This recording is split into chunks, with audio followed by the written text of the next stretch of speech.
sweat. What are you doing?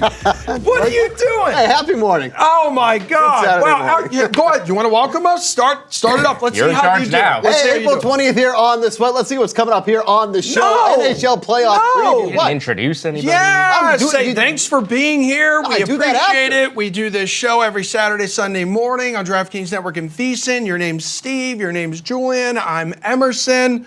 We're having a good time. Top of the morning. Don't forget that. And yeah, this is what we have coming up. NHL playoffs start today. Our NHL.com duo of Anna Dua and Pete Jensen will dish out their first round picks, talking Eastern Conference, Western Conference.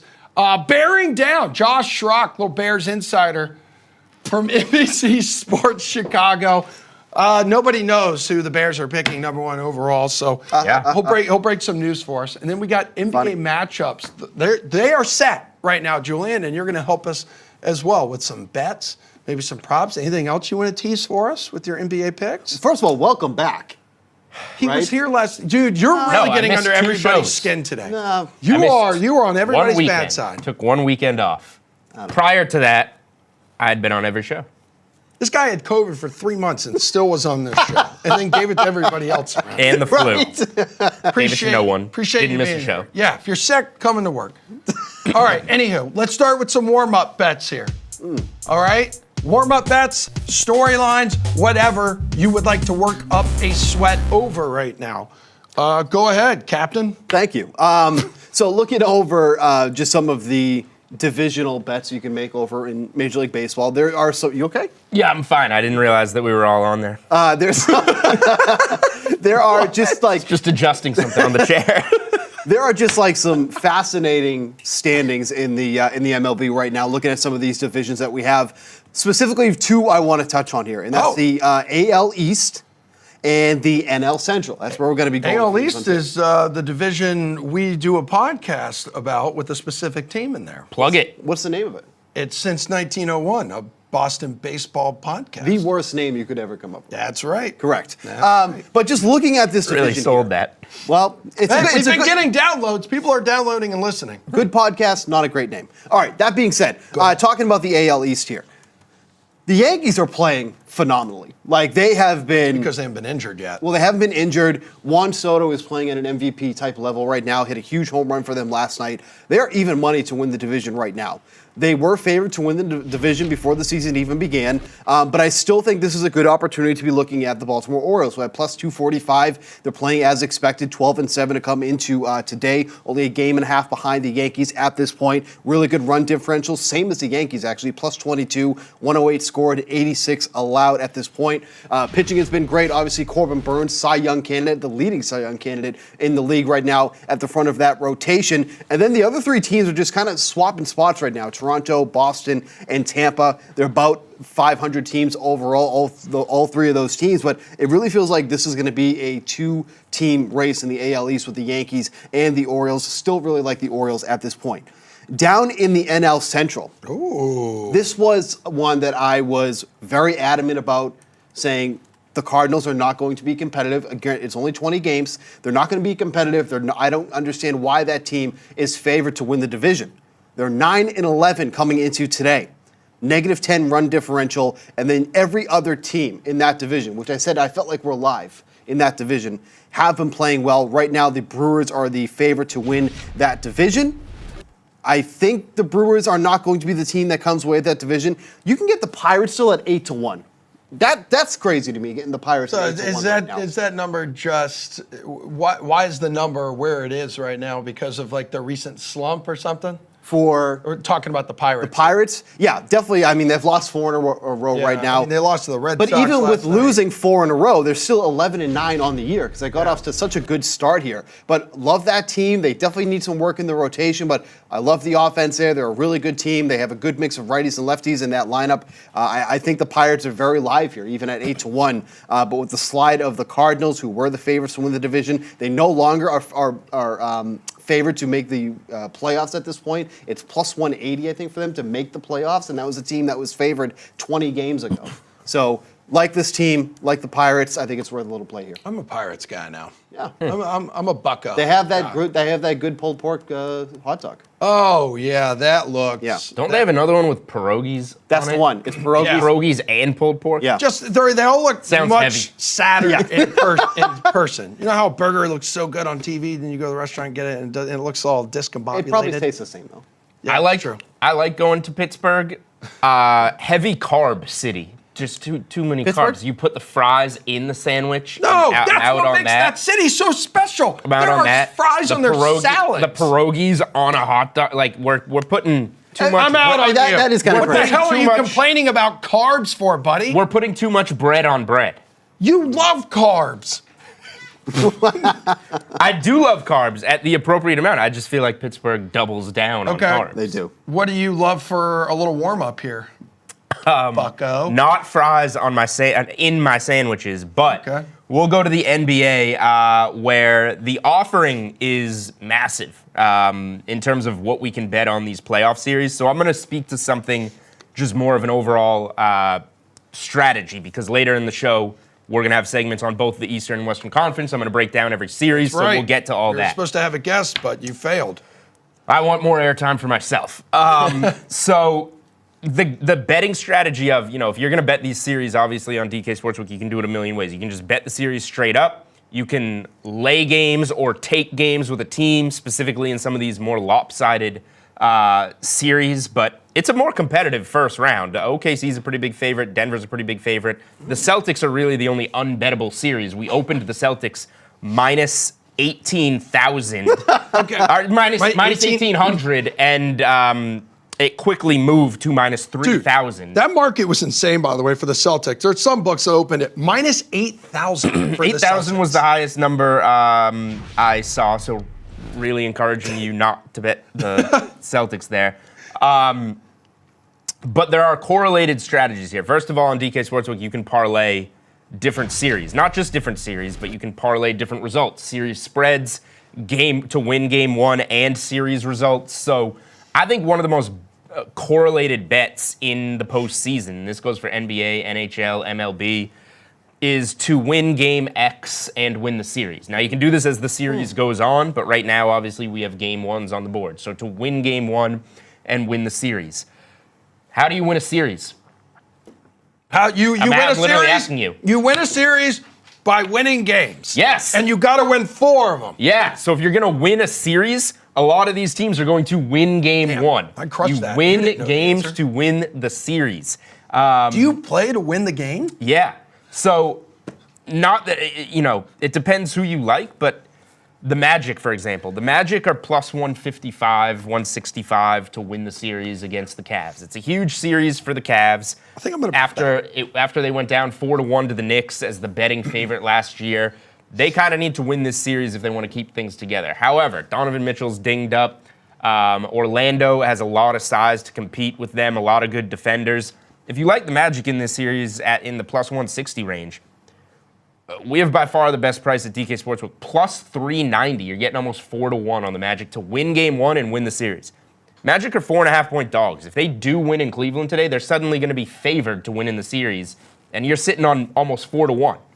Same thing for the Knicks. The Knicks are 3-point favorites against the Sixers in game one. They're the betting favorites to win the series. However, you can get them plus 170 to win game one and win the series. I'm betting them in game one. I'm betting them in the series. But if they win game one, they're going to move to minus 200 for the series. And now you've got them plus 170 because they won game one and you have that series ticket in pocket. So I think that we have some really good prices on that. Denver also, DK Sportsbook is lower on Denver than the rest of the market for some reason. You're going to find them minus 220 range to win game one and win the series. Minus 165, I think that's a great bet as well. So before these series start, be open to looking at some outside-of-the-box ideas that we'll get into more in the show rather than just saying, hey, I got to bet the series line. There's a lot of different ways to get creative. Okay. How creative can you get with NFL draft bets, gentlemen? Huh? There's a lot to offer, right? It's a lot to offer. Here's what I'm thinking. I'm going to the 10th overall pick. I'm going to the Jets here. Aaron Rodgers, you know what he needs right now? He needs somebody to protect him or he needs a weapon. The market suggests He also needs a maybe they're psychiatric going. evaluation. Market suggests maybe they're going to go with someone who can protect him. I'm going to go with a weapon he can throw to. I think they're going to go Brock Bowers at 10 overall. Okay? Listen, I love that we're immediately head-to-head here again. I like Brock Bowers over 11.5, Okay, 12.5. that's great. That's awesome. I'm going to beat you in 2 different draft bets up to this Kansas point. City to draft a wide receiver, by the way, is tight moving end, in favor tight of that. end, after offensive lineman there, tight ends plus 140. You could also grab Brock to be a top 10 pick at plus 120. So we all know he's a game changer. He's a unicorn. The draft class we were talking about before the show here, Jules. Marvin Harrison Jr., Malik Neighbors. You have Rome Odunze. Good job. They're not going to fall to the Jets. A couple other wide receivers that are going to be mentioned aren't worthy. What if the Jets want to move up to? I'm just saying Atlanta, right now, Atlanta as probably it is. goes Right now, defense. as it What is. if the Jets want to so move up he's to not your 8 typical tight end. for Rome He's a Odunze? George. He's a George Kittle. He's a Travis Kelce. Let's not acknowledge that He's a mismatch. All right, he catches everything. I think his drop rate was only 4% in college here, Jules. In other words, he's exactly what the Jets need right now. High upside talent, taking 10 overall. All right? Yeah, but No time for a rebuttal from me. Things could change, big man. Things could change. Things could change in NHL right now, which the puck drops on the Stanley Cup playoffs today. Best part of the NHL season. We got 2 of the best anybody to dish out their Eastern Conference opening round picks when the sweat returns.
hockey, people? Great question. The answer is playoff hockey. That's what. We got the Stanley Cup playoffs starting today. Is in about, 8 hours or so from now. So let's analyze each of the first round matchups. We'll start in the East with the dynamic NHL.com duo of Anna Dua, Pete Jensen, here for a postseason edition of NHL Opening Faceoff. Really good to have you guys here.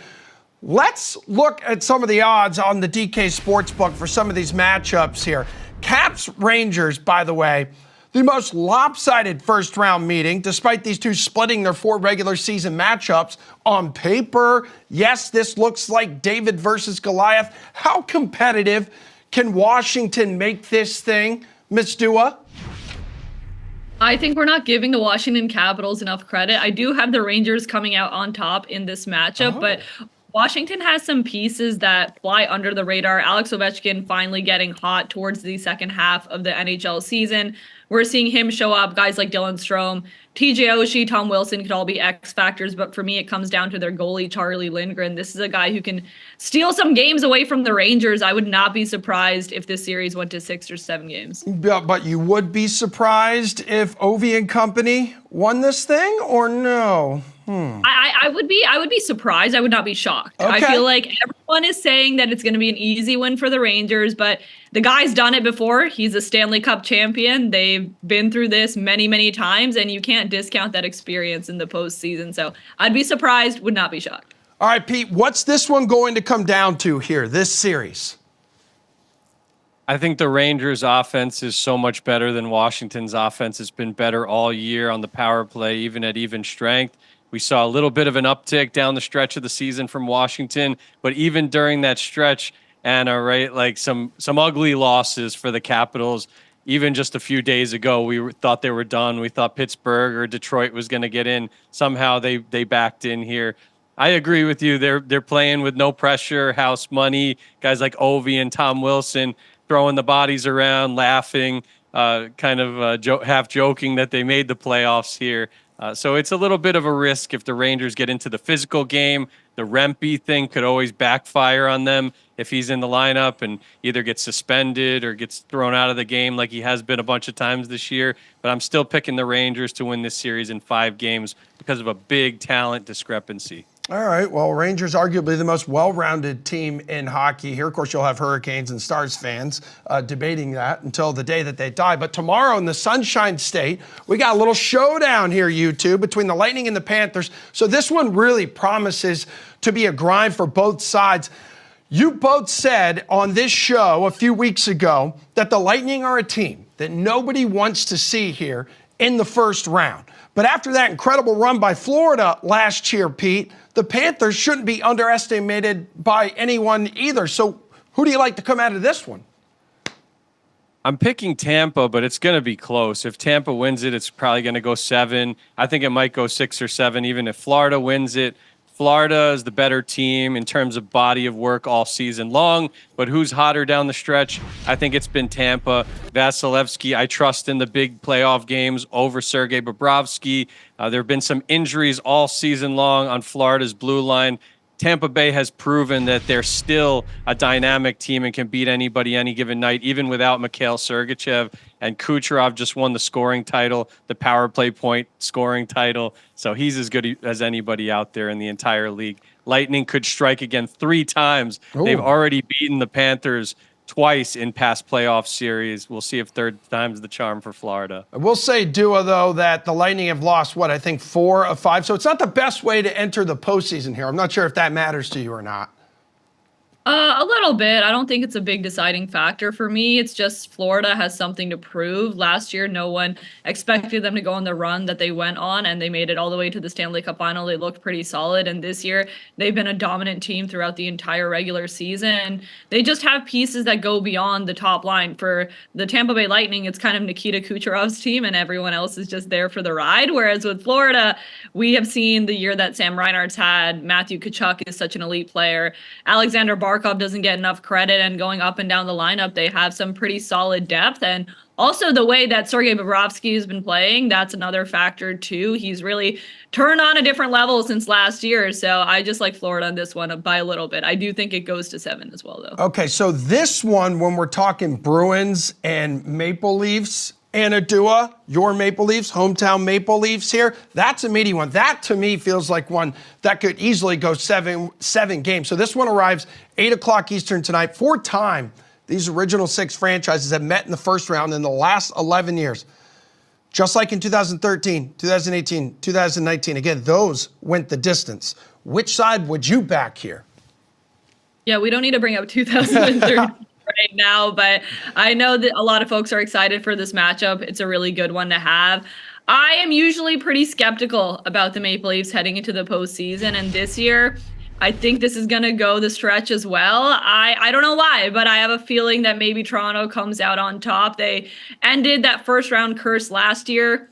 I don't know if they're going to make a super deep run this year because they still have some holes in their lineup, but Austin Matthews didn't hit the 70-goal mark. He's looking for something else to make some magic happen this postseason. So maybe that gives him a little bit of extra motivation to now focus on making a statement in the playoffs, since he was so close to hitting that milestone in the regular season but couldn't make it happen. All right, Pete. By the way, all 3 of those Game 7 victories for the Bruins were at TD Garden here. So if there's another Game 7 this year as well, it'll also be in Boston because the Bees once again have home ice advantage here. So will the 4th time be the charm here for Toronto?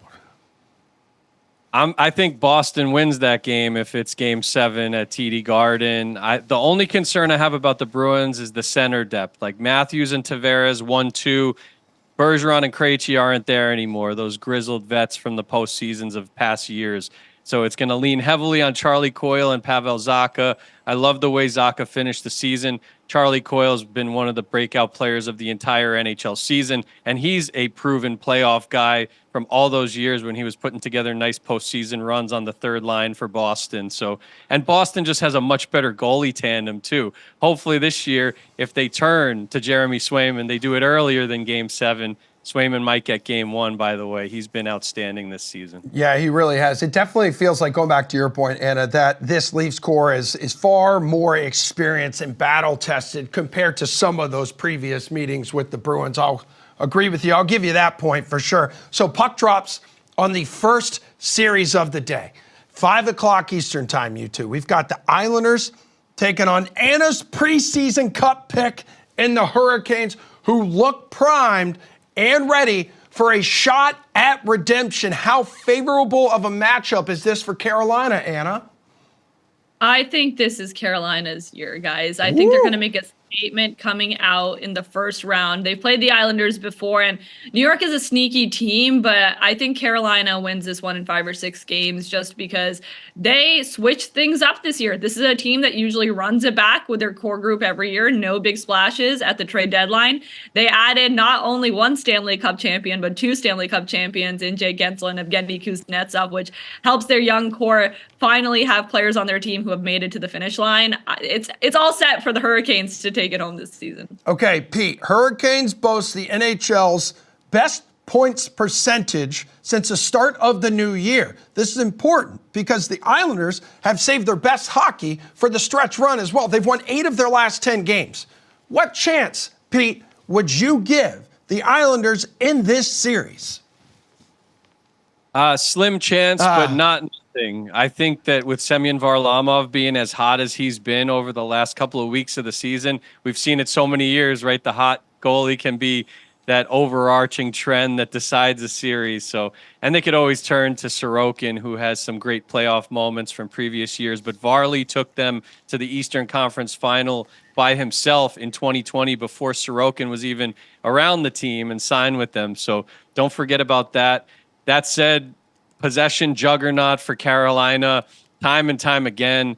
The Islanders have the worst penalty kill in the NHL. They get heavily outshot here and there, even under Patrick Waugh after the coaching change. So I am picking Carolina to win this series in 6 games. All right, Pete. Anna seems pretty set, though, on this being the Hurricanes year, at least coming out of the East. Right now, who do you like to represent the East for the Cup?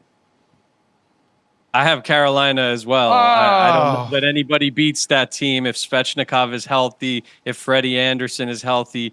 Gensel, career point per game, playoff performer. This is the best foot forward that Carolina has ever had since they won the Cup back in 2006. So hopefully for their sake, they get over the hump with Rod Brind'Amour at the helm. There's no one who wants them to get over the hump more than Anna Dua, who has just been pushing the Hurricanes' horn on this show weekend in and weekend out. You two have done such a tremendous job breaking down the East. We'd like you to stick around because we need to know what's cooking in the Western Conference. So Anna, go pour yourself a tall, cold glass of Diet Coke and milk and hang out. Before we do that, that is not Diet Coke and milk. Before we do that, we're doing this. The NBA playoffs, everybody, are also set to get cooking today. So Julian will make his underwhelming return to take us through all of the glorious first round matchups.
And hoop heads around the world rejoice.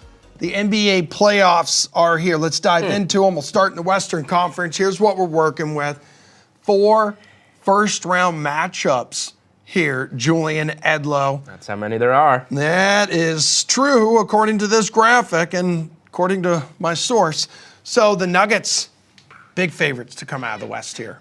All right? They played well against the Lakers this season. They went 3-0 against them. These guys went 16-4 during last year's title run. It's unfathomable that they would get knocked out in the first round, correct? By the Lakers, who were playing well, just not against the Nuggets. Yeah, I don't think the Lakers have it here to take down Denver. And it's not just this year, it's last year. A lot of people will point to the sweep last year in the Western Conference Final that Denver had over the Lakers. And people will say it was competitive. The Lakers could have won any of those games, but they didn't. Denver pulled it out in crunch time every time, and I don't think that series was quite as competitive as people want to give credit for. It was a sweep. If you want to look back this year, last year, Denver's now won 8 games in a row over the Lakers by an average margin of almost 8.5 points. We're probably not going to see a spread of 8.5 in this series. They're 7-point game 1 favorites. So it's Denver for me. Any advantage that you have with Anthony Davis immediately gets overshadowed when you have the matchup with Jokic.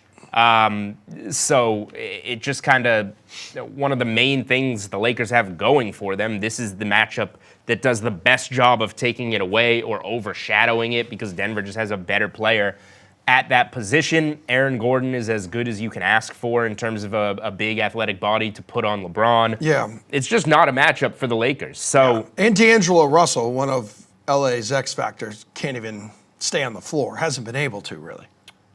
He's been shooting well lately. He had a strong finish to the season for the Lakers. But yeah, you remember the series last year. He had a hard time defending. He had a hard time staying on the floor. So if he does have to come off, that takes some offense off the floor.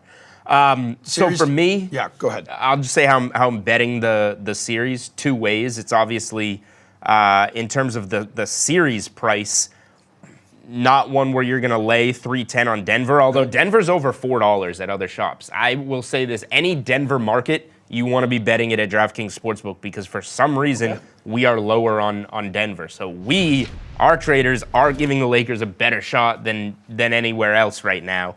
I happen to disagree. So this is great. We can make some bets. Not going to lay 310 on the Nuggets. 2 ways to bet them, and they are by far the best prices you'll see in the market. Nuggets to win game 1 and win the series. I spoke about this in our opening segment. Why not get super correlated with this? We're looking at like a minus 300 game 1 home favorite. Denver should get off to a good start, win game 1. LeBron is known for getting off to slow starts in these series and then working his way back. I'd like Denver to win game 1. Now you get a minus 310 favorite for the series down to 165 just by them taking game 1. Also, I don't see this going 7. The Lakers aren't winning 3 games in this series. So Denver is in this series. So Denver minus 1.5 games. That means to win in 4, 5, or 6, minus 140. You'll see that as high as like minus 180 other shops. Yeah. So that's 2 ways that you can back Denver without going to that $3 plus price tag. Suns favored in their series against the Timberwolves. So Suns minus 155 to win the series. Timberwolves plus 130 there. So Timberwolves have some great offense, obviously, but they definitely struggle when the Anthony Edwards is taking a breather. Then we all know like what the Suns have on offense. It could be dynamite in theory, but really they haven't been able to put it all together and play up to their potential consistently, Jules. Yeah, I think this is the most difficult of the series on the board. I don't have a bet on it yet. I would lean Minnesota. I think Minnesota's getting a little overlooked. They've kind of been coming up for a couple of years now. Anthony Edwards is a legitimate stud. Rudy Gobert should have some really big games in this series at times. The Phoenix is a wild card. Like, is Phoenix going to put it all together or not? Now, they didn't put it all together much during the entirety of this season. They were a poor fourth quarter team. I would lean going against them when you get this current series price, which has really moved. Suns minus 155, Minnesota plus 130. So do you think this is influenced at all by the fact the Suns took all 3 games during the regular season by double digits? Yeah, so that's one thing I was going to get to here is that the Suns have done well in this matchup. Going back beyond this season, they've played Minnesota well. But obviously Minnesota's kind of peaking this season, so looking at what the Suns did to the Wolves this season has an impact. And that's probably ultimately what'll keep me off here. The Suns, can they kick it into gear against a team they've had success with? It wouldn't surprise anyone if they do. That's why this line has moved so much. But again, I'll go to the double results here. Like, if you do like Minnesota, you probably, in the series where they're plus 130, you probably think they're going to win in game one as a short home favorite. So why not just put those two things together? Minnesota to win game one in the series, plus 210 for the 3 seed. Okay. That's how I would bet it if you like the Wolves. If you like the Suns, just lay the series. Maybe you look at some Kevin Durant props as well. He's been amazing against Minnesota. 22.7 points on nearly 61% shooting from the field in the series. Shots, 22 points isn't much for KD. Yeah. I'm just talking, well, 60% shooting is pretty good. Can I bet his shooting percentage? I mean, no, you cannot. I'm just saying how good he's been. What about Thanks. the Clippers and the Mavs? We know that Luka has not been good against this team in the first round. So third time Luka's going to be facing off against Clippers in the first round. And he was bounced twice, 2020, 2001. Third time a charm? 2001? 2021. Was Luka born in 2000? Probably not. He was probably like 3 or something like You're not that. having a strong segment. What do we think? What do you expect in this series? I'm going Mavs. I think the Mavs get over the hump here. It's a very public opinion. So the Clippers are not taking much money in this series. I agree with the move. I did bet it at least when it was a plus money open, but had to give it out when you're laying juice with the Mavs here. This is another one where I'll bet the Mavs a couple different ways, and we'll see if Kawhi Leonard ultimately plays in game one or not. But I've seen this movie not once, not twice, many times. You're not a big movie guy, though. Yeah, it was just a saying. I haven't watched TV actually since 2010. I just watch sports. But in theory, follow me here. I've seen this movie many times. Kawhi Leonard, he's fine. He's going to play. He'll be out there. And then he doesn't look right. Yeah. He's missing games. His The knee effectiveness is a clunky. question mark, always. He had one of those shots that Donovan Mitchell had, and Donovan Mitchell's barely been able to stay on the floor and looking clunky out there. So I don't think Kawhi Leonard is healthy because this situation never plays out with Kawhi Leonard being healthy. So, He's getting injections in his knees already. literally just said that. Anyway, Yeah. game one, I like the Mavericks. Series line, I like the Mavericks. And again, why not put them together here, plus 175 to win game one and the series. You're a road favorite in game one for Dallas. You're a series favorite. Win game one and keep that momentum going. I like that play quite a bit. And again, I don't think this would be Dallas in 7. If the series is going that deep, it means Kawhi's getting stronger, and it probably shifts to favoring the Clippers. So if Dallas is going to get it done, I like them to do it in 6. You can get a plus price tag on Dallas to lay the game and a half. So there's 4 different ways I think you can bet game one and the series. All of them pointing toward Dallas for me. How do you bet Thunder Pelicans? So we're talking number 1 seed against the 8 seed here. I don't really think it's a fluke that the Thunder earned the top seed in the West because they were conference best 33-20 against teams above 500 this season. Do you think they just cruise? Second biggest favorite on the board here. I don't think they just cruise because they went from, not being a playoff team to being a 1 seed. This generally takes a little bit of time. You'll remember, Memphis having the really good season. They lost to a lower-seeded Lakers team. Kings break through. They lose to the Warriors. Now, fortunately for OKC, they don't have LeBron, Steph Curry on the other side. It's a Pelicans team without Zion. So you're looking good there. I do like OKC in the series. I think it's a good matchup for them, given who's out there for New Orleans. Now, if you want to bet OKC, you're going to have to lay... to get any decent juice, you're going to have to lay 2.5 games. That essentially means OKC to either sweep or get this done in 5. I'm just pulling up the price here. Yeah, OKC laying 2.5 games is minus 125. So if you think OKC is going to win in 4 or 5, there's your play. It wouldn't surprise me whatsoever if the Pelicans hung around. Again, you can Is get it crazy them. to go Pelicans game 1 money line? I would not go Pelicans Okay. game 1 money line. You can get the Pelicans plus 2.5 games at plus 105 just to get this series to 6. I don't have much of an opinion on this one yet. I like OKC to win the series, but they're way too big of a favorite for me to bet. Obviously, this one's fresher on the board. Came up at like midnight last night on the East Coast, so maybe something will pop to me. I think OKC wins Game 1 and wins the series, but you're laying significant juice on that. Only thing I will say is you can parlay things like that on DK Sportsbook. So like if you like OKC to win Game 1 in the series, you can throw that in a parlay with the Nuggets to win Game 1 in the series or whatever and get yourself a better price. All right, we just tackled the West in the NBA. We're going to We tackle the East. Try and be coming up better in in this that show, segment. okay? Yeah. Yeah, we'll talk about the game we're going to on Wednesday together. I can't wait. We will be at Game 2 We've together. also tackled the East already in the NHL. So what do you say in 4 minutes? We do that thing on the ice out west. Anna and Pete will return in 240 seconds. You owe me money for the ticket.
on the sweat, and yes, the NHL Western Conference may not be as deep as the East, depending on what your opinion is. However, that does not mean that it is lacking true contenders, especially in the Central Division. You got the 4 first-round matchups there on the screen, and now we're going to put up Pete Jensen's face and Anna Dua's face because this NHL.com duo has returned to break down what's cooking out west.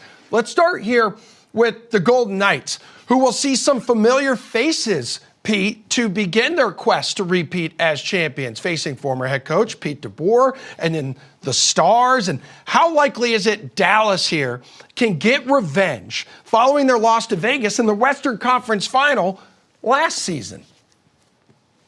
I mean, they couldn't have set themselves up any better. They're going into the playoffs healthy. Logan Stankoven, their top rookie, was called up about a month ago and has been fired ever since coming up. Matt Duchene, the offseason addition, has been a home run this year. Jake Ottinger is one of the hottest goalies in the league right now.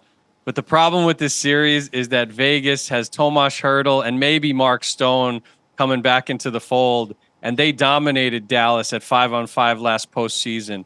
I think Vegas is still one of the elite teams out there, and I think they could steal a Game 5 or a Game 7 in Dallas. So I'm actually picking Vegas in 7 to win this series. Not many people are picking Vegas, but I'm a big fan of Hertl and the impact that he could make. Oh, baby. Anna, you look a little maybe surprised by Pete's pick there. Pete loves the Dallas Stars, so I think that's why that's surprising me just a tad.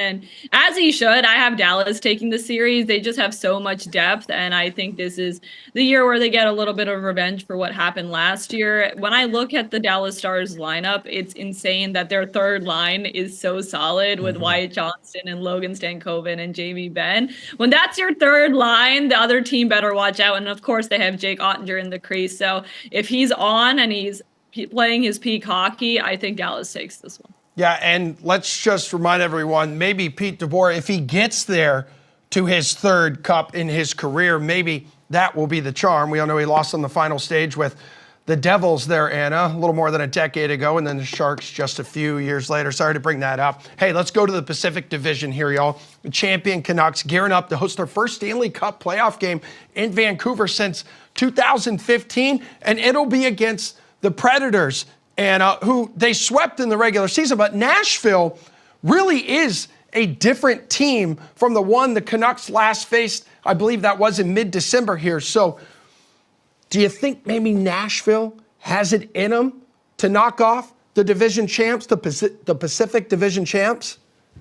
I do not, but I will give the Predators a little bit of credit. I think they proved me wrong. They proved a lot of people wrong. I did not have them making the postseason in my preseason predictions. I did have Vancouver, but they have proven that they have some great talent on that squad. I don't think we've talked enough about how solid of a year Philip Forsberg is having. He's very much back to his elite status, so I think they'll give them a run for their money. But Vancouver is a team where if they stay healthy, I think they take this series. I just think they have a deeper squad. They have the elite talents of Quinn Hughes, Thatcher Demko when he's on, and of course they have the big guys up front. So I think Vancouver in this one. So last time these two met in the playoffs, Pete, I think it was second round of 2011 postseason. So the Canucks won that one in 6 games. Everyone remembers too that they were led by a sensational performance there by Ryan Kessler. He went like to Pluto with his numbers during that series. So who can be the Kessler this time around?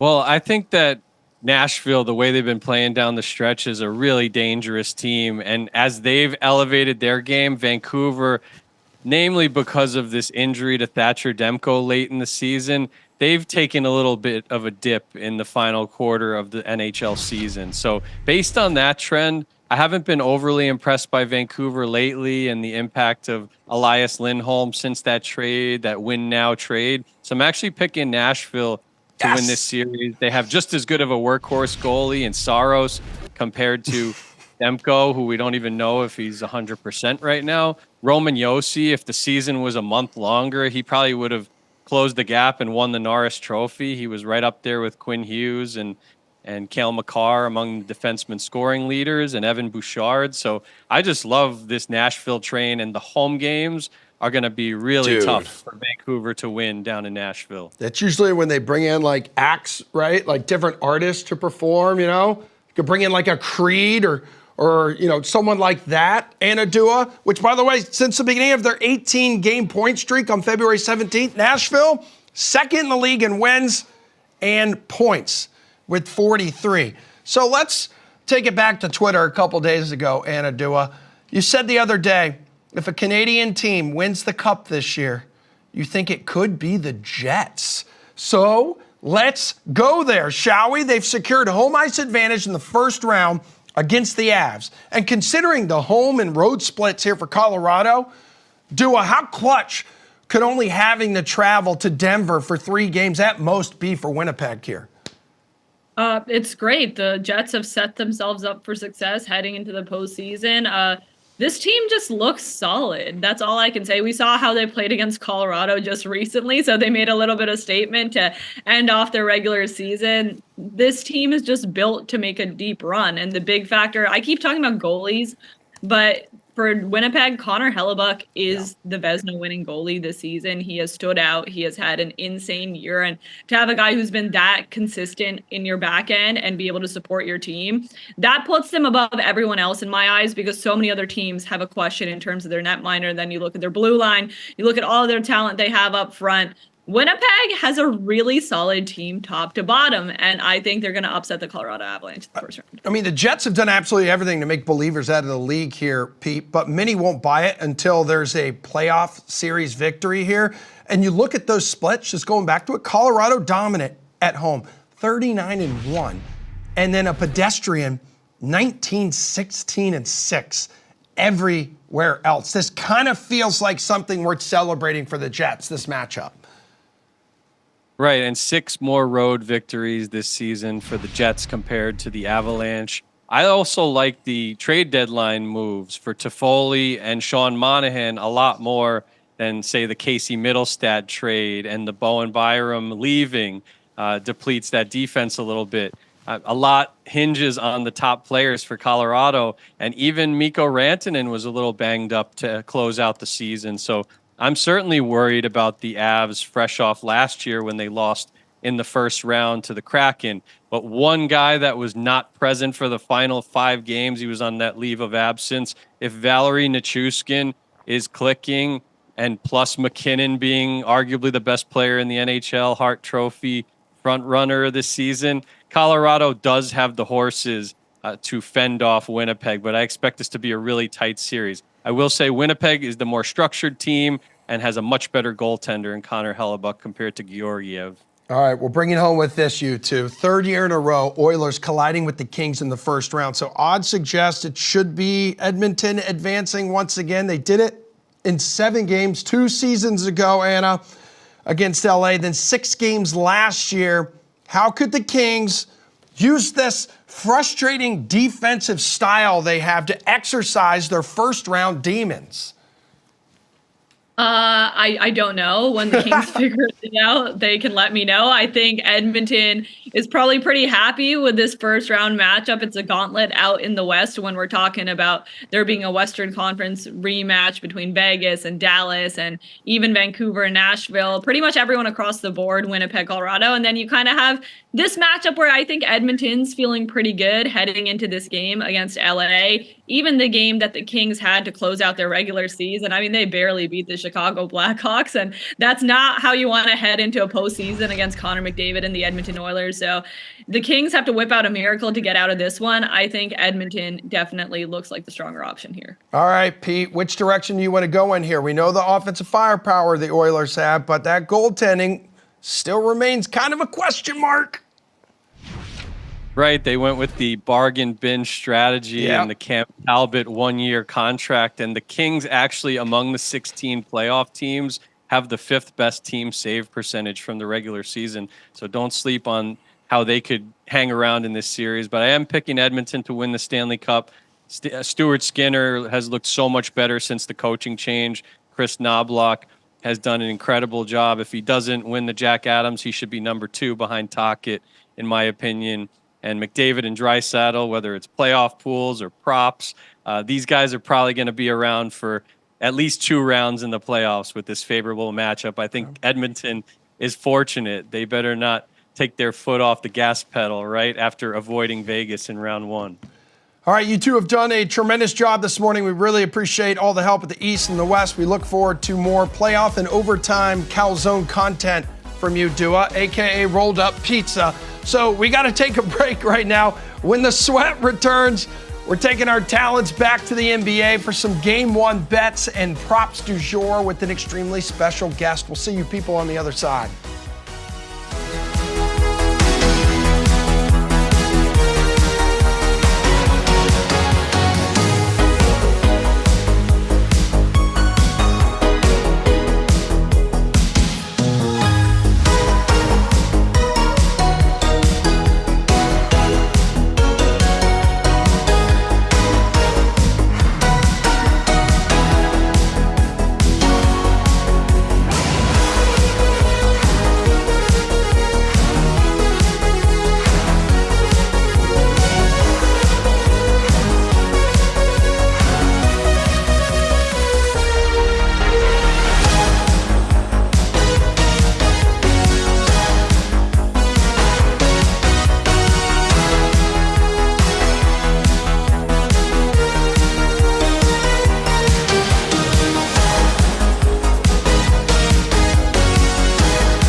All right, people, we've talked about the best in the West on the hardwood. What about the beast of the East, Julian Edlow? 4 first-round matchups in the East are on your screen. Second one today in the East will pair up the 76ers and the Knicks. So New York has had Philly's number this year. Yeah. That is an absolute fact. So they've won 3 of the 4 games during the regular season. Embiid, though, played in only one of those matchup, Jules, which was a 36-point blowout win for the Knicks. So how does that impact your approach to this series here? Yeah, I don't care as much, I guess, about the game Embiid played and them getting blown out. That's probably an outlier, but I do care that overall the Knicks did pretty well. And I like this spot for the Knicks. I think they're being overlooked, and the betting market agrees. Opened plus 110 on DraftKings Sportsbook, now minus 120 in terms of the series price. Knicks are being overlooked here. When they have OG and Brunson on the floor together, they've been fantastic this season. Embiid in that play-in game clearly looked hobbled, didn't look himself, tweaked it. Is he going to tweak it again in the playoffs? He's been, how many minutes can you play him in the playoffs? He's been known to get tired at the end of games, especially pushing it, not in as good a shape coming back from an injury. There's a lot of ways you can look at this, and none of it is all that positive for Embiid. The Knicks have good big bodies to throw on him. Mitchell Robinson, Isaiah Hartenstein. I think this bodes well for the Knicks with home floor and a matchup that they know well. Like, Embiid's the best player in this series. Traditionally, that determines the winner. But there's Jalen Brunson, who's not too far behind. I would say Embiid's the better player for sure. He has an MVP, a couple runner-ups. How they are playing right now and how healthy they are right now, Jalen Brunson might be the better player. We'll see what Embiid looks like. Embiid has the higher ceiling, of course. But again, I like how this matches up for the Knicks. We know the Knicks are going to play their guys big minutes, which I like in the postseason. Tibbs is going to run his guys into the ground. We'll see if that catches up with them in the Eastern Conference, but in terms of this series, I like it. So Knicks 3-point favorite today? Again, I bet this one a few ways. I bet the Knicks at the minus 130 money line in the opener. I would lay up to 3, so current price is probably about as far as I would go. I bet the Knicks to win the series when they were plus money, minus 120. I still think that's fine. And then these double results that I keep giving out, I just think they're way too correlated. So you got a 3-point home favorite today who's favored in the series. You can get them plus 170 to win game 1 and win the series. That's the best price in the market by far on the Knicks to double result win game 1 in the series. I think it's Knicks are on a collision course with the Celtics here for Eastern Conference Finals. I don't want to totally write off the Milwaukee Indy winner, and we can talk about that series. Okay. That's a good team, and the Knicks still have a lot to prove themselves. This is no gimme. It's not a collision course because Philly could win this series. I'm betting on the Knicks. Philly can win if Embiid is at his best. Everybody can win, Jules. Everybody. The Heat can't win. Yeah. We'll get to that in just a moment. Let's get to a series that looks a little more even on paper. How about Orlando and Cleveland here? These two teams split the season series. Again, on paper, pretty even. Both have really good defenses. So this series, how much of a rock fight do you expect it to be? Yeah, it's going to be a rock fight. This is the early Saturday tip. This is going to be the game when there's the 2 national games and there's 3 games in a night and there's 1 on NBA TV. This is going to be the NBA TV game. Oh, the Orlando-Cleveland series. This is just the one that's going to be, not in the spotlight. And then you have to factor in, right, the Cavs in a slump to kind of close out the regular season. Slumping to close the regular season. Donovan Mitchell, like I mentioned, kind of like Kawhi Leonard. I don't expect him to be at his best. Orlando matches up well with Cleveland. Cleveland kind of uses their size, but Orlando has a ton of size. Jonathan Isaac has come on as an elite defender down the stretch of the regular season. Big stage for Paolo Banchero to potentially have his coming out party. And he's averaged 23 points a game against the Cavs. So I have a tough time with this series. Cleveland should be the favorite. They have more experience. This series means more to them. In the sense they were favored over the Knicks last year. They lost that game in 5 pretty embarrassingly. They need some progress. They need to advance in a series. Obviously, you can't dock them if they lose to the Celtics in the next round, but they need to advance, win a series to show that this group is worth keeping together and you don't have to trade Donovan Mitchell. So And the Cavs tanked their last game of the season to get this matchup. Yep, They you clearly look pretty like bad. their odds. You look pretty bad if you pick your opponent and then lose to them. Yep. There's a lot of pressure on the Cavs. I don't think this necessarily, just because they have to win, it doesn't mean that they necessarily will. I kind of lean, I think this is more of a coin flip series. So if you're going to give me this price, minus 185 Cleveland, plus 155 Orlando, I'll go Orlando. Look at this double result, though. Because they're a 4.5-point dog today, the Magic, to win game one and win the series is plus 390. You're almost getting 4-1 on that. I put that out on Twitter this week. You don't have to bet much. I made it a 0.3 unit play. If you win, you're winning more than a unit on a very small risk. So I'll make a small investment in the Magic here and see if they come out, win game one. They would be favored in the series, and now you have a plus 390 ticket in pocket. Play that small, and we'll see where it goes. Okay, so let's get to a rivalry that's been a little more heated in the regular season, despite the Pacers. The Pacers. Oh, you said heated rivalry. I thought you were clearly going Heat Celtics. No, I'm not You didn't that think of that smart, one, huh? that wise. No, that just came out of nowhere. But the Pacers have owned the Bucks. I mean, 4-1 against them in the regular season here. Heated rivalry, which was really highlighted by the game ball situation by Giannis. Remember, storming back after he dropped a career-high 64 points. What is this series going to come down to? Potentially the health of Giannis. Right? Is there a threat that he can miss a few games here with his calf? He's gonna miss the first game. We'll see where he's at. That looked like a little bit more than whatever the Bucks wanna call it. You'll remember Kevin Durant got hurt during the postseason with the Warriors, rushed back, tore his Achilles in his first game back. Non-contact calf injury. That I would be very careful with Giannis if I'm the Bucks. And the Bucks have been struggling lately. They've been struggling with Doc Rivers. They're a little bit better defensively, but they're just not playing as well overall. They went 17-19 after Doc Rivers took over. Yeah, that was not a good move. Now, here's the interesting part. The Bucks have been awful since the Doc Rivers move. All those matchups that you mentioned where the Pacers won all the regular season games, all those were before the coaching change. So it was really the Pacers were dinging up the old Bucks. What's this matchup going to look like? It's a fresh matchup in the sense of Doc is at the helm now, but Indy's been dominant. So the price move in this series is ridiculous. Indy opened, a 5.5-point game one dog. They're now favored. Indy opened a huge dog in the series. They're now favored. There's two ways I'm looking at this. Again, you can bet Indy on. I like going after Indy when Giannis is out. So I'll bet Indy in game one. The double result, again, I will mention. I'm sorry, I'm a broken record. I have to mention it every time. Indy to win game one and the series is plus 190. I like that. I was able to bet it at 300 earlier in the week, but huge move on this series. It's crazy to expect the Bucks all of a sudden to flip a switch here and kind of have things figured out, especially Giannis, against a team they've struggled with, and Giannis is out. If you like the Bucks, though, at some point there has to be value on the Bucks. So at what point do you, what point do you They're hop on even that? money. I'm gonna leave it be because I have great prices on Indy.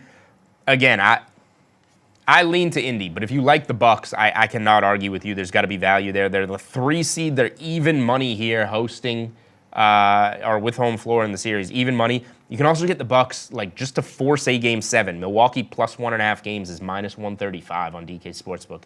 That seems pretty wild. Good prices if you like the Bucks. I'll stick with my good prices on Indy. Hey, Jules, let's get to a heated rivalry now. Our fourth and final game that we're going to preview here, fourth and final series we're going to preview in the Eastern Conference. Celtics, the Celtics could lose Jason Tatum. They could lose Jaylen Brown. They're still going to be favored heavily in this that series. doesn't happen for my No. It's not. bankroll and my well-being. But there's going to be no Jimmy Butler, likely this entire series, depending on how long It should be the whole series. it goes. Okay.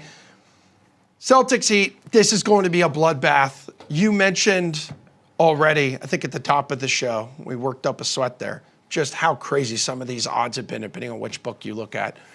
I don't know, is there any way to grab the Celtics at a good number, good value anywhere here on the DK Sportsbook, Well, or is it just like, no? We at DK Sportsbook were feeling generous on a Friday night, opening the Celtics minus 1,800 to win the series. You only have to risk $1,800 to win 100. That was a great price because the market shows as high as 8,000 at other places. It's now 3,000, laying 3,000 on DK Sportsbook. It's a really hard series to bet. There's two ways you can bet the series, and it depends if you like the Celtics or the Heat. The only way to look at it is if the Celtics are going to sweep or not. Are they going to sweep or not is the bettable price. If you think the Celtics sweep, it's plus 125. We actually have a good number on the Celtics at DK compared to the market.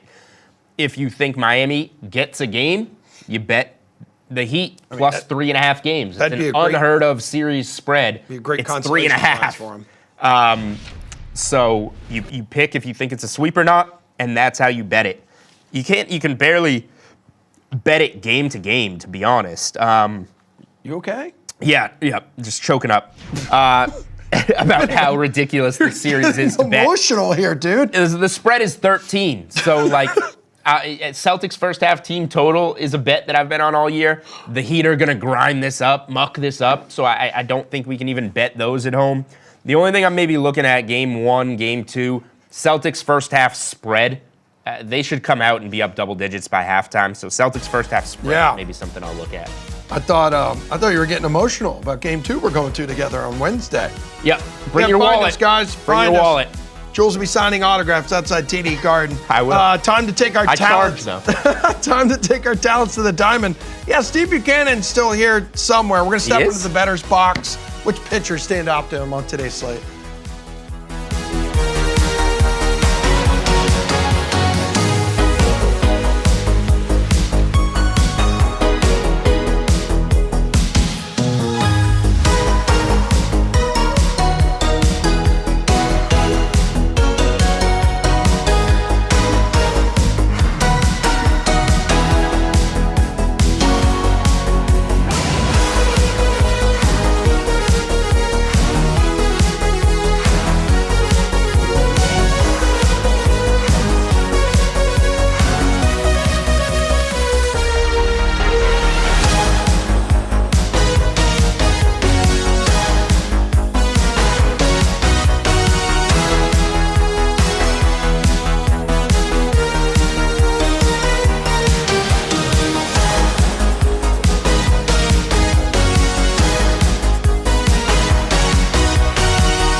the sweat, everybody. It is time now to step into the bettor's box. Steve Buchanan.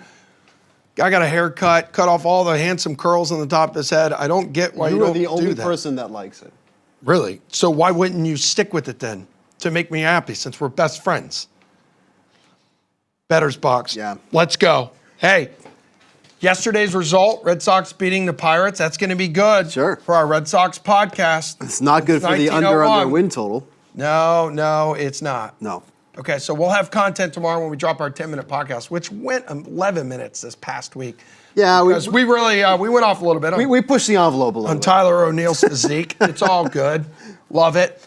Today, run total bets. So start with me, your favorite one on your betting card right now. People are watching. People need to know. Run total bet? Yeah. What do you got? Like a team total? Is that what you're yeah. talking Team total. If you want that, go ahead. about? What's going on Run with you total. today? It's a run total. It's a team total. Well, you could do a complete game total, but take me to that. Let's do Guardians. We'll start with Guardians here. Guardians over 4.5 runs.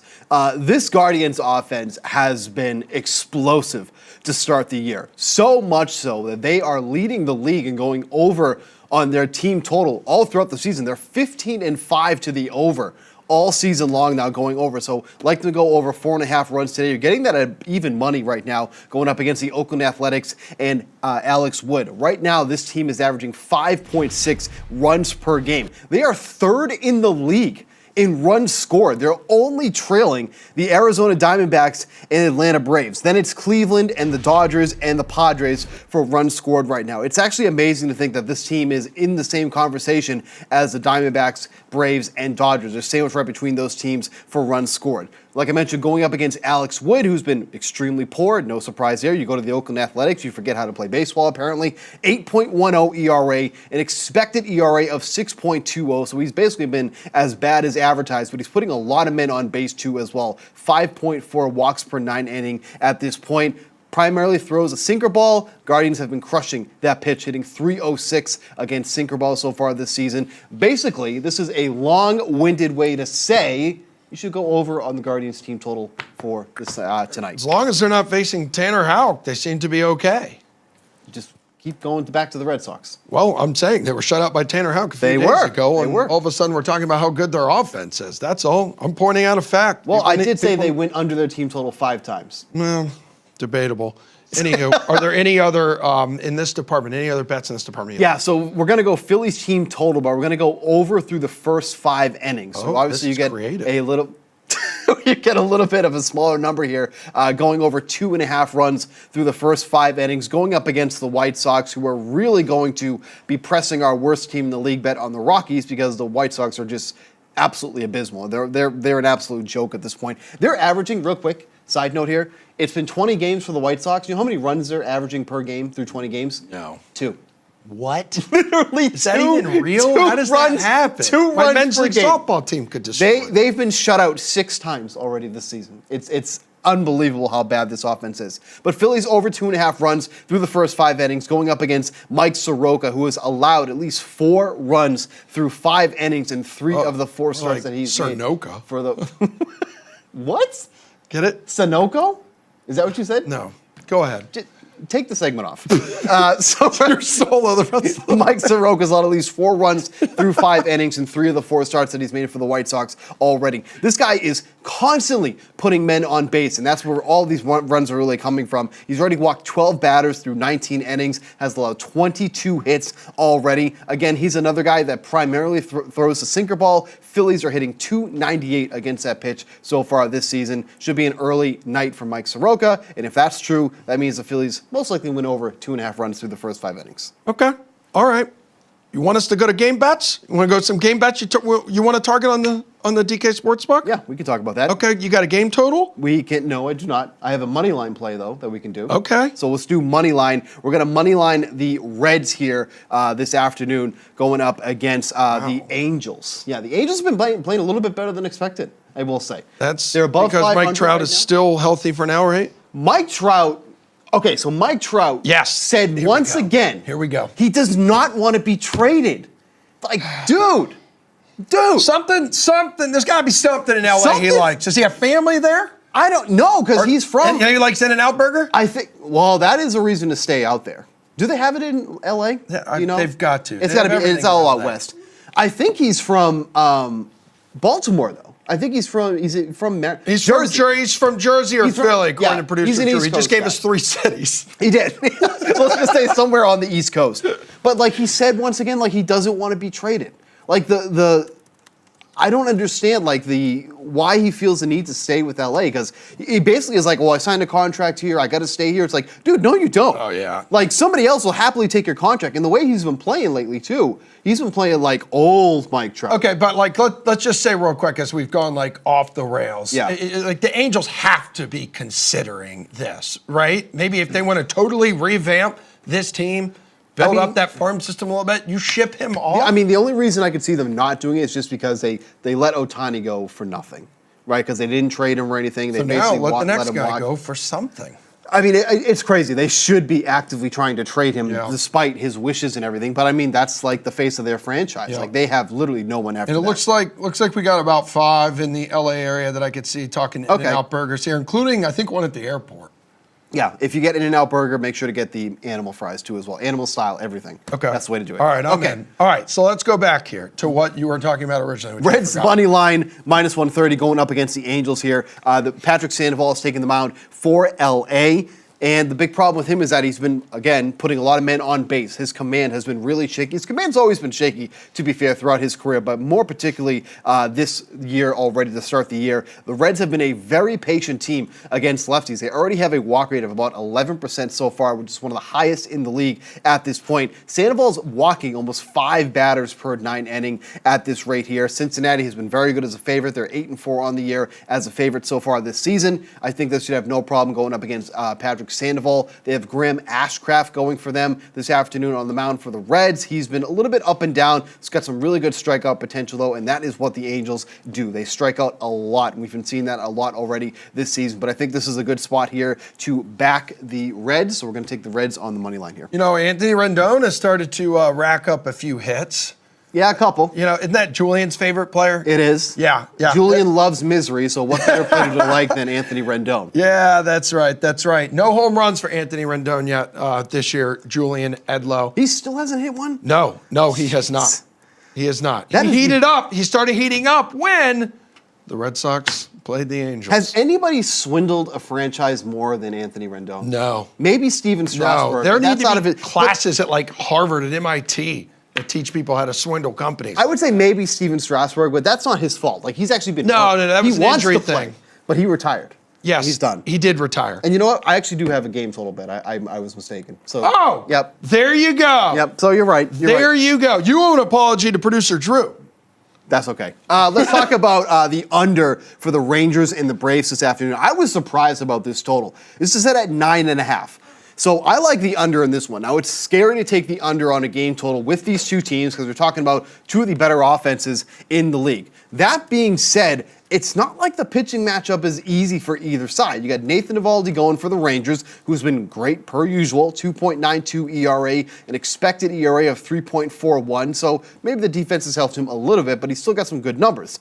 Charlie Morton is due for some positive regression. He's got a 5.29 ERA, which is not great, but an expected ERA of just 3.74. So that basically tells you that he's been getting a little bit unlucky on the mound. So again, it's scary to take the under here with two really good offenses here, but the pitching matchup is pretty strong on both sides. So I was surprised to see that the game total for this game was set at 9.5 runs. So I'm going to take the under on this one. I'm going to kind of grit my teeth here and just hold those butt cheeks, and hopefully we get an under on this one. But I do think the pitching matchup is fairly strong, so I'm going to take the under on this one. Does this land at maybe 7 or 8? Most likely. I think that's a more reasonable total, but 9.5 feels like a little too much for these two teams with that pitching matchup on tap. So no team has scored more than the 123 runs that Arizona has this season. Well, to be fair, they put up 18, I think it was last night. So, Oh. so that's a pretty good that's a pretty good way to jump Yeah, up. the ranks. that's cheating. Yeah. All right, that's how you screw with the numbers like a little bit. Okay.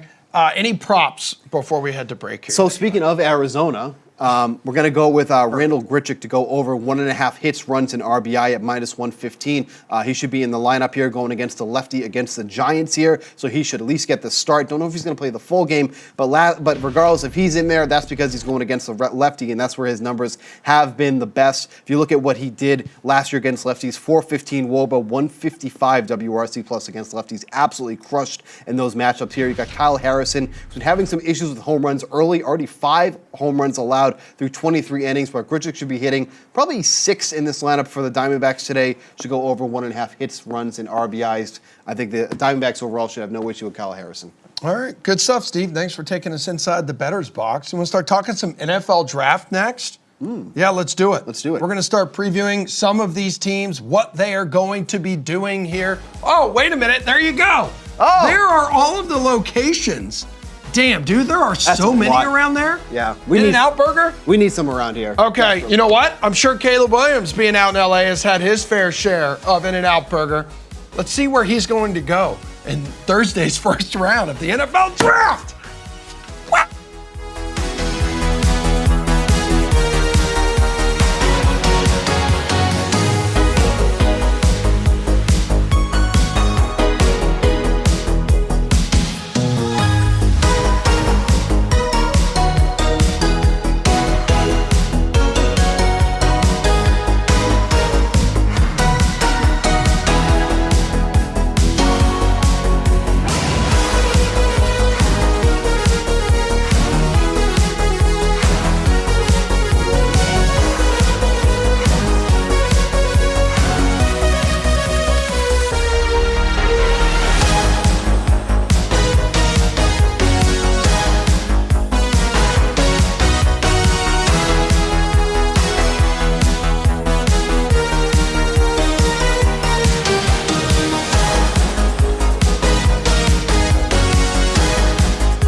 NFL draft season, baby. First round arrives Thursday. Nobody on the planet has any idea who is going number one overall. So let's bring in an expert to answer some hard-hitting questions. Bears insider for NBC Sports Chicago, my man, Josh Schrock. Top of the morning, friend. How are you?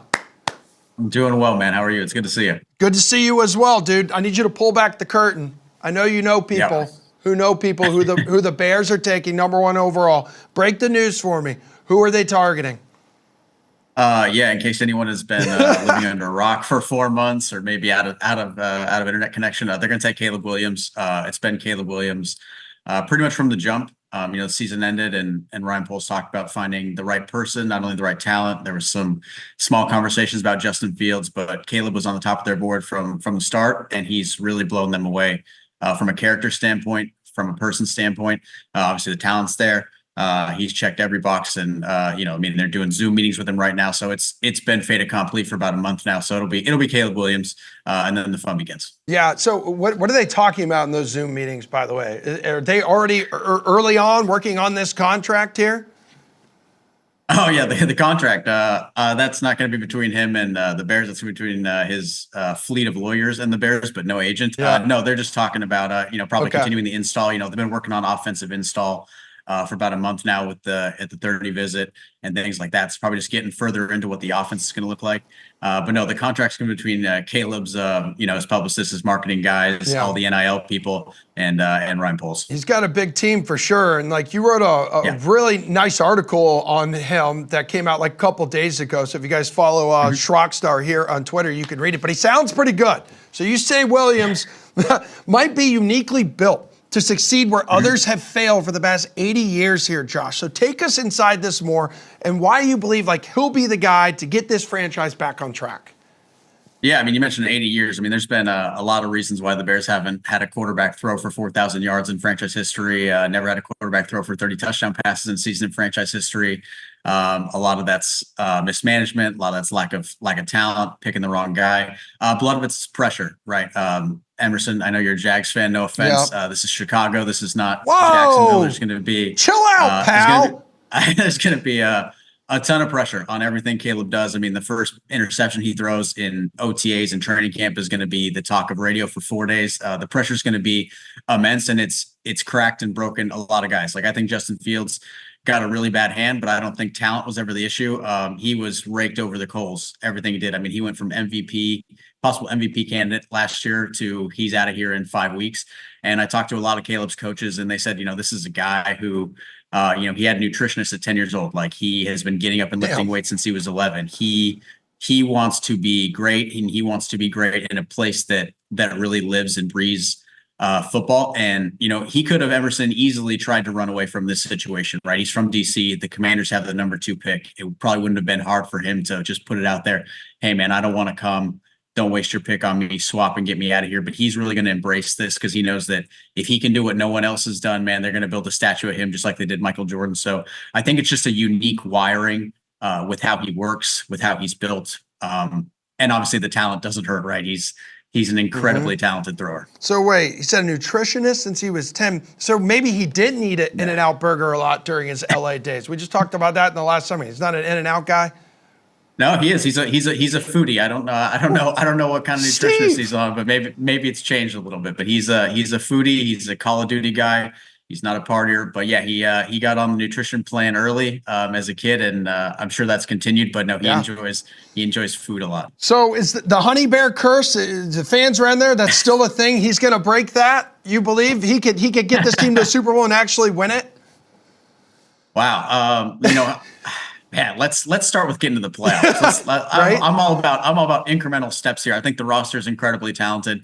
They should be a playoff team this year. I think if Ryan Poles continues to build this thing the way that he has, right? They had, if you go back a year ago, Emerson, they had no blue chip players. Yeah. And in a year, they've got DJ Moore, Keenan Allen, Montez Sweat, Jalen Johnson's become a blue chip player. So they are talented. They have a lot of work to do still. They got a lot of holes. But if he continues to build it the right way, and if Caleb Williams is as good as we think he's going to be, and if Shane Waldron is as good as we think he's going to be at OC, they can certainly make the playoffs and they can build toward a Super Bowl. So I think the outlook is much, much, much brighter than it was 4 months ago and certainly a year ago. Okay, so Josh, like what, if anything, then do you think worries the Bears about Caleb? Are there any red flags at all for this franchise? No, I think that's the interesting thing, right? I think there was so much talk in the pre-draft process, mainly because Caleb doesn't talk. He doesn't do interviews. He doesn't like that. So the noise kind of fills that void. And there was a lot of talk about, hey, can the Bears really handle Caleb Williams? Can they handle the dad? Can they handle the team? And from what I've been told, that's really not an issue. Like his dad, Carl, is not LeVar Ball. He's not going to tell them, hey, run these plays, run this offense. He's really there strictly for business to help Caleb manage his money and to make sure that that all goes right. And it's the same with his team. So I think the big thing with the Bears was Caleb's team wanted to make sure that if the Bears draft him, and they're going to, that they really surround Caleb with everything he needs to succeed, which is something this franchise hasn't done for 80 years, as I just talked about. So as long as that goes according to plan, there should be no red flags. I mean, he's healthy. He's a worker. He's a good person. He's a good teammate. They have no worries. Okay. Yeah, I mean, you've already mentioned how they've started building the team around him already. There's guys like DeAndre Swift, Gerald Everett. I mean, they acquired Keenan Allen in that trade. We haven't even talked about their second first-round pick, number 9 overall here. So you think it's likely Chicago adds like another instant impact player at this spot for Caleb? Yeah, I think it depends who's on the board, right? I think there's a ton of talk about trading back because they only have 2 picks after 9. They have 75 and 122. So in an ideal world, you probably trade back, add another day 2 pick and keep building. But as we just mentioned, they're going to be really good. And if they continue to be this good, they're not going to pick at 9 again. So if you have a chance to draft a blue chip guy in Roma Dunze and he falls into your lap, you probably have to run to the podium and turn that card in. But if he's gone and if Malik Neighbors is gone and if Joe Alt is gone, then they probably get out of there and move back a little bit and probably address some other needs. So I think it depends who's on the board. They love Roma Dunze. I mean, everyone loves Roma Dunze. So if he falls to 9, I expect them to draft him. If he's gone, I wouldn't be surprised if they got out a little bit and maybe look at the defensive line. I know Byron Murphy's a name, as is J.C. Latham. Okay, yeah, I was just about to ask you, like addressing other needs. What are those needs? Yeah, I mean, they got to find another defensive end opposite Montez Sweat. Right now, it's just DeMarcus Walker and some camp guys they brought in. So they got to find another defensive end. They're still thinking about the 3 technique. I mean, they used 2 top 60 picks on 2 defensive tackles last year. So they're really hoping those playing out. But they do need a disruptive 3 technique. And then the big question is left tackle. It's really just how much do they like Braxton Jones? It can't be, he's performed really well for a 5th round pick. The bar has to be, is he good? Is he a good left tackle? Can he protect Caleb Williams? And we really don't know what they think. They've praised Braxton Jones, but let's be honest, if Joe Alt slides to 9 and Adunze's not there, Joe Alt's a franchise left tackle. You pick him up, you pair him with Darnell Wright, and you have 2 franchise tackles on both sides of Caleb Williams now, and you're ready to go. So I would say defensive end, left tackle, and defensive tackle are the big needs, but I would lead with wide receiver because DJ Moore and Keenan Allen are really nice names. And after that, it's a whole lot of nothing. Right, because not to go back to the Jags, but you can give a good young quarterback all the weapons that he wants. But if you can't protect him with the 5 in front, it's not going to mean a single thing. So Caleb is going to be here in Chicago because Justin Fields is not. How will the Justin Fields era be remembered in Chicago, Josh? Yeah, I think the Justin Fields era is going to be remembered by whatever Caleb Williams does, right? I think if Caleb Williams is fantastic and wins a Super Bowl and goes to the Hall of Fame, Justin Fields is going to be remembered as the guy who came before the guy. And if Caleb Williams flames out and Justin resurrects his career in Pittsburgh, it's going to be remembered as like, hey man, we had the guy and we let it go. We let him slide through our fingers. Justin's beloved here. I think the conversation got a little out of hand, honestly, the Caleb versus Justin stuff, because it was never Caleb versus Justin. It was always just Caleb. Ryan Poles didn't draft Justin. So I think in all honesty, the Justin Fields era will just be remembered for a guy who delivered really exciting plays, but was never good enough, right? There were always throws he missed, always moments he couldn't come through, and that's just what it was. Yeah, the gist I'm getting, looking at Chicago fans, like tweeting on X there, is that they want him to succeed in Pittsburgh. They want to see him succeed. I mean, he's got to take out Russell Wilson. I don't know how difficult that's going to be, but it seems like fans really did enjoy Justin Fields there. Yeah, no, there's no question. I think they'll be pulling for him to take out, Mr. Unlimited when he's doing his high knees on the plane. Yeah. Oh my God, that is so annoying, dude. Hope he takes him out, and they'll be rooting for him because Justin worked his tail off here. He did everything that was asked of him, and he was given pretty much no support. So any failures were really not his fault. Yeah. Once I saw Russell Wilson was throwing out the first pitch at the Pittsburgh Red Sox game last night, I knew it was like hammer the Red Sox money line. All right. Yeah, did he take some? He took some hacks in the cage. Yeah, he did. He looks good. He looks good. He's, a shortstop baseball guy. I think he's been drafted. What was it, by the A's? Whatever. Josh, appreciate your time. Thanks for waking up early for us, man. Love you. Man. No problem. Anytime. Love you. Mean it. We got one more block to go, people. Let's discuss what we have learned. Maybe a few bets we haven't hit on. Don't sweat it. We're hitting the cool down coming up next.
everybody. This show is called The Sweat. This being the last block, just like when you're in the gym and you're clanging and banging and you're dripping, it's time for the cool down. All right? At least the studio wasn't as bad as it was last week. Dude. That was bad. Let me tell you something. Tell us. I've had a lot of bad days in my life. That was a top 3 worst day of my life. That feels a little dramatic. No, I wasn't. Because I was also wearing the cardigan and my wife told me to that wear, is so it's true. like my back is a waterfall. But today, no sweat. He did say that multiple times. No sweat. Yeah. At all. Yeah, were you here for that? Nope. Last week? Ah, shocker. We had a great show. We had a great weekend of shows when you were here. Sounds like last you had week. an awful time. It sounds like you had a top 3 worst day of your life. Well, in terms of sweat, yes, but in terms of content, it was excellent. We did miss Sweating because I wasn't here to carry the content. Sure, Jan, sure. All right, let's start with what we have missed here. So, what have we missed? Have we missed anything important today that you guys haven't been able to touch on that you would like to maybe bring to the attention of the people watching right now? Possibly? Anything?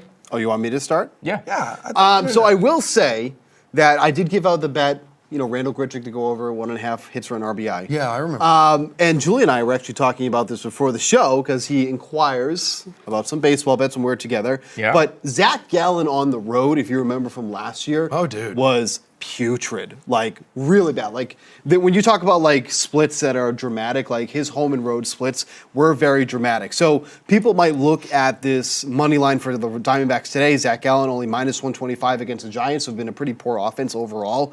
I would advise to maybe kind of stay away from that because it feels like a very reasonable price. So, pitching matchup is not even close or whatever, but Gallen was so bad. Like his ERA was almost 2.5 runs higher on the road last year than it was compared at home. So I would say if you do see that, it does look like an attractive number, I'm probably staying away from that play there just because the splits were so dramatic. Obviously, we'll see as the season progresses how that it looks as we move forward, but that was just such a dramatic and like puzzling why they were so vastly different that I'm at least staying away from that. Wasn't that a total you were going under as well? Wasn't it up to No, that was total was Rangers Braves. That was Rangers Braves. to go okay, under. yeah. Try and stay on top of it. Yeah. I mean, hey, listen, I must have missed it. That's why we're doing what. So just real quick, he's only made 1 road start this year.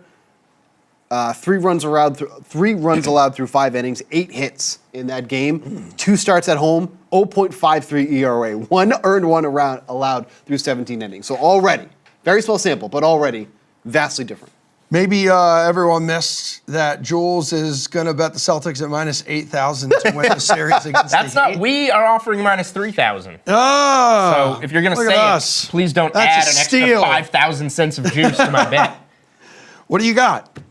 All right, we talked all the series, so we got that stuff. Yeah. We didn't talk any props, so I'll go through props a little bit. Yeah. It's tougher in the postseason, but what we do kind of know is that minutes for the stars are going up, minutes for the role players are going down in most cases, but you can find some outliers. So Joel Embiid, I think, had 23 points or so the other night in the play-in game. He didn't look healthy, and I think the Knicks have good bodies to match up with him. So if he's going to be hobbling around like that, kind of winded, and I think the Knicks, both pace-wise and matchup-wise, can kind of make things difficult for Embiid, you're getting minus 102 on under 29.5 points for Embiid. I don't mind that. Getting to 30 is a big ask. So I think that's a prop that I would look at. I haven't played anything yet, but I'm just throwing out kind of what's on my mind here. That's good. Thanks. When we get to Sunday, I mentioned laying off role players because the minutes go down. This is an exception. These games have blowout potential, and Miami playing on Friday night. You got to travel to Boston, play Sunday afternoon. Quick turnaround. I think the Celtics will be ready after how things ended against Miami last year. No Jimmy Butler. I think they'll keep their motivation up. This one could get out of hand. So this is one where we have starters on the board. If we can get like Peyton Pritchards and Sam Hausers on the board, which I think will happen over the course of the weekend, those guys might be seeing some extra run in the fourth quarter and in a pretty good spot to score some points. So player props for the weekend. That's kind of where my mind is at to begin with. But again, some of these matchups just popped on the board. I haven't been able to do props yet in OKC. New Orleans, so maybe some more. And the Suns, let's see. Kevin Durant's point total set at 24.5. Remember we talked about him well averaging over He was 22 averaging point 23 in this series 22, you said. against Minnesota. And let's see, over 24.5 is where you can get plus money right now. Jules, you say, wow, 23 seems super low for Kevin Durant. So you're going to get it? Even money there? 24.5 over for Kevin Durant? What do you want to do? Booker's been playing well against Minnesota, so I would look to Booker maybe before that. You know who's been really bad against Phoenix this season? Who? Say it. Say it, coward. Anthony Edwards. Yeah. He has played them 3 times. Yep. Points. This is for a guy whose prop is set at 25.5 for game 1. 13, 17, 13. He's And average. it's juiced minus 118 to the over. So are you brave enough to bet Anthony Edwards under 25.5 points minus 102? It is I'm why. not, but it's worth bringing up. No, it is why a lot of people think this is the worst possible matchup for the Wolves, just because of how they have played against the Suns this season. And yeah, he averages 14.3 points. And I know you can't bet on shooting percentage from the field, Julian, But if you could. but he only give that out as he your only best shoots bet. 31%. All right, so okay, you're saying in those three KD games. field goal percentage over, Ant-Man under. Those You know are what? Your 2 bets. I'm Not gonna- available I'm anywhere. going to talk but to the people I know at DK Sportsbook and start offering that shooting Okay. percentage. What did we learn today? You know what I learned? Oh God. You were a week early on Morikawa. Oh yeah. Yeah. Does that bother you? Does that No, it doesn't. grind you? It doesn't bother me because Morikawa was in the lead like around the turn last week at the Masters. I said this is going to be the time that someone finally beats Scotty Scheffler. What happened? Scotty ended up growing his lead to 2 strokes, 3 strokes. Colin wasn't able to close that gap, and everyone else around him, they just crapped themselves. And now Morikawa, what was even more impressive is yesterday at the Tell us. RBC Heritage, Steve, Yeah. he probably played, at least statistically and analytically, his worst round of the week, and guys still put up a low number, and now he's up there tied with like 3 others for the lead. But you know who I would bet? If we're going to go ahead and talk RBC Heritage right here, if we're talking favorites, Ludwig? Oberg. This kid is in the lead in every major golf statistical category that you care about for these events, to see how guys have been playing through 2 rounds. This dude is young. He was flirting with Scotty Scheffler last week at How the did Masters. Scotty play? What do you mean how he plays? No. Like, wasn't he, like, shouldn't he have withdrawn? Like, wasn't there? No, oh yeah, there was, his wife is pregnant. His wife what is I pregnant thought, right now. yeah. She's getting ready to pop, which is why last week I said on the show, we really need her to go into labor. Because he has said, if he gets the That didn't call, work out. she goes into labor no matter where Right. she is. He's leaving. He would have walked off Augusta National last week. So right now, we're rooting for her to go into labor again this weekend because Scotty is lurking. Scotty went like 6 under yesterday, which is scaring me. Which that number right there for him outright, what does that say, plus 550? I mean, let's just say At what point did they just induce her? Like, it's I don't know. I don't know the ins and outs of late. that. I think it was like, I think she was due in 2 or 3 weeks when the Masters started, right? And it was just kind of like Yeah, a heads up, this is on the radar. But you know, being a father of 2 human children, Even I like, know. These things. You just can- go to the store and buy a dog. No, I do not. Okay, no, I do not. Hello, I'd like 1 dog, please. But yeah, I will say, I used a bonus bet on Xander Schauffele, who is like 5 strokes back, and he has started playing really well. And he was gonna say, I don't even see him on the leaderboard. He's way down listen, bonus bet, let's go. Free money, baby. And that's money that I could use to pay you back, Jules, for this game you're taking me to on Wednesday. Yeah, I'm going to need some cash for that. Yeah. Did you learn anything today? I think you learned about a lot about In-N-Out Burger. Oh, I did want to bring that up. Steve asking if In-N-Out Burger I know, is in the LA area I know. is one of the more egregious overlooks we've ever had on the was. show. I've already given out all my bets today, so I don't need any was. more time for that. Yeah, I mean, look. There are 78 in the LA area, well over 100 in California. Yeah. Steve just I goes there know, when I he's know. in Vegas, so he's like, oh, it's a Vegas thing. In-N-Out Burger, It's definitely, I know it's definitely not. In-N-Out Burger and California are like Yeah. Peanut butter and jelly. Yeah, it's like that's how it goes in my mind. California Pizza Kitchen. We had a lot of people misspoke today. I misspoke about that. He thought I didn't misspeak. He thought Luka was playing in 2001. Like it happens. It happens. Hey, do you notice? And I do you had notice another perfect show. I want you to know something. Notice how I didn't call you out on that crap? Yeah. And I lifted you up as a teammate and said, oh, no, let me look. Well, let me I've look been here." waiting to get back And on then, here and call him out. Finally, he says, I'm taking him down. Okay, we got more draft previews coming up on this show tomorrow. 3 more riders. It is going to be good stuff because the first round of the NFL draft is Thursday. These guys will be back. I don't know about Jules. I'll be but here. I know Steve well. We'll see everyone Actually, got tomorrow us a morning. big guest for tomorrow for the NFL draft. Wait till summertime. Sure.